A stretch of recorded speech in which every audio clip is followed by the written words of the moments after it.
მოგესალმებით, მე ვარ თევდორე და დღეს მინდა ვისაუბრო თუ რა განსხვავებაა ენიანსა და უენო სალამურებს შორის. ორი სიტყვით შევეხები თუ როგორ გამოცემს ხმოვანებას ზოგადად სალამური, ეს არის ჩასაბერი ინსტრუმენტი, გააჩნია მილისებრი ფორმა და როდესაც ჩვენ ჰაერს უბერავთ, გინდ ენიანი, გინდ უენო, ისე გადაწყდება ჰაერი, რომ ატმოსფეროსთან შეხებისას, აი ამ თვალზე გამოიცემა ჰაერში ვიბრაცია გარკვეული. ჰაერში წარმოქმნილი ბგერა დამოკიდებულია თავად ამ ჰაერის სიმძლავრეზე. თავად ეს ჰაერის სიმძლავრე კი დამოკიდებულია ჰაერის ნაკადის სიჩქარეზე, თქვათ, გარდატეხის კუთხეზე, მის სიგანიერეზე. უფრო კონკრეტულად მოვიყვან უენო სალამურის მაგალითს. ჯერ განსაზღვროთ რაზე გავლენას ახდენს ბგერაზე ჰაერის ნაკადის სიჩქარე. თქვათ, ჯერ ავიღებ პირველ ბგერას, ყველაზე დაბალ ბგერას და ზუსტად იგივე პოზიციიდან ჰაერის ნაკადის მომატებით შემიძლია ზედა რეგისტრის ბგერა მივიღო.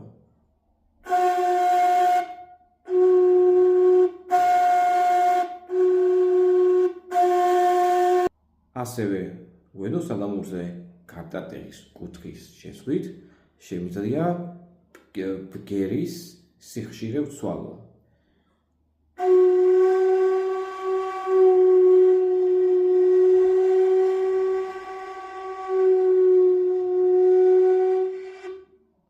და ჰაერის ნაკადის სიგანის გაზრდა და პატარავებით ასევე ამ თითოეული ბგერის სიხშირე, თქვათ, გავზარდო ან შევამცირო. იგივე პოზიციიდან, ზუსტად ერთი და იგივე გარდატეხის კუთხით.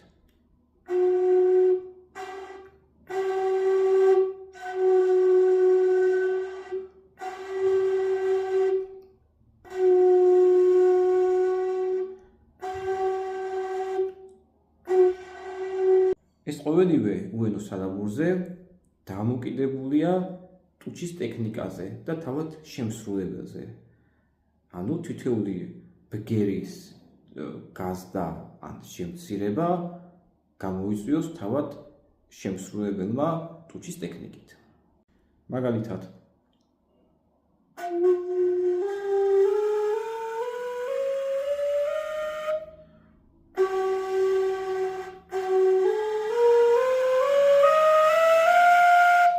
რაც შეეხება ენიან სალამურს, როგორც ხედავთ, თავად სახელწოდებიდან გამომდინარე, ენა გააჩნია, ესა ჰაერის სადინარი, რომელიც განსაზღვრავს ჰაერის ნაკადის სიგანეს და ენა, რომელიც პირდაპირ ფიქსირებულად განსაზღვრავს ჰაერის გარდატეხის კუთხეს.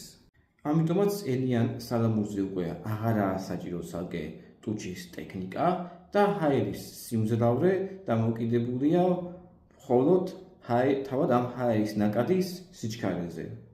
და შესაძლებელია ავიღოთ ამის მეშვეობით როგორც დაბალი რეგისტრის, ასევე მაღალი რეგისტრის ბგერები.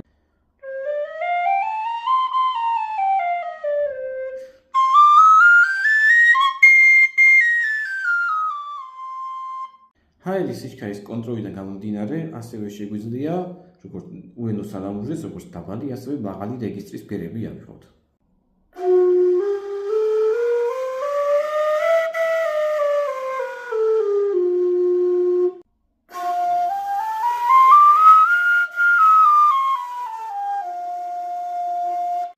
რაც უფრო მაღალია ბგერა, მით უფრო მეტად მოითხოვს ტუჩის ტექნიკის სიზუსტეს.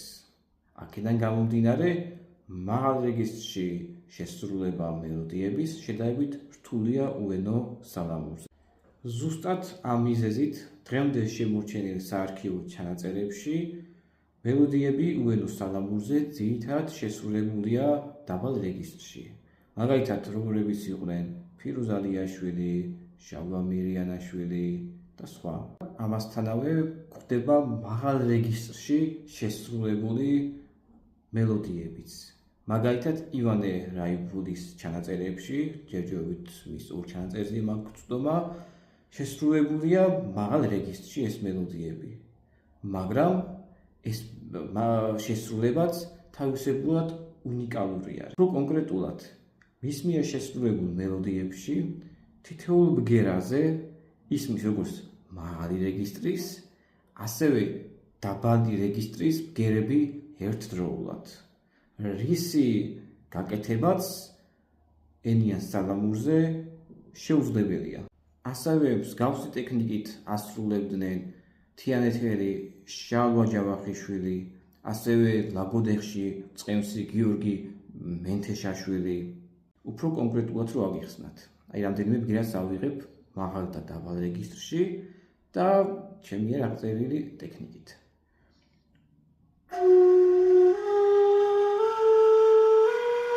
ეს დაბალი რეგისტრი.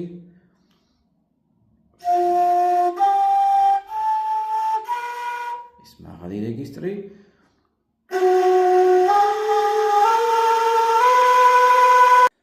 როგორც გავარკვიე, სხვადასხვა ქვეყნებშიც იყენებენ მსგავს ტექნიკას, სადაც გავრცელებულია უენო სალამურის მსგავსი საკრავები, მაგალითად კაბა. უფრო კონკრეტულად ამ ტექნიკას ბულგარეთში უწოდებენ კაბას და ვინც ამ ტექნიკით ასრულებს მელოდიებს, იგი მაღალი დონის შემსრულებლად ითვლება. ბალკანეთის ქვეყნებში გავრცელებულია მეცხვარეობა ჩვენს მსგავსად და იქაც უენო სალამურის მსგავს საკრავებზე სხვა ექსპერიმენტებსაც ატარებდნენ და ერთგვარად აი ამ ტექნიკით ბაძავდნენ ცხრის ხმოვანებასაც. ახლა შევასრულებ ივანე რაიბულის მელოდიას ჯერ დაბალ რეგისტრში, შემდგომ მაღალ რეგისტრში და შემდგომ იმ ტექნიკით, როგორც თავად ასრულებდა.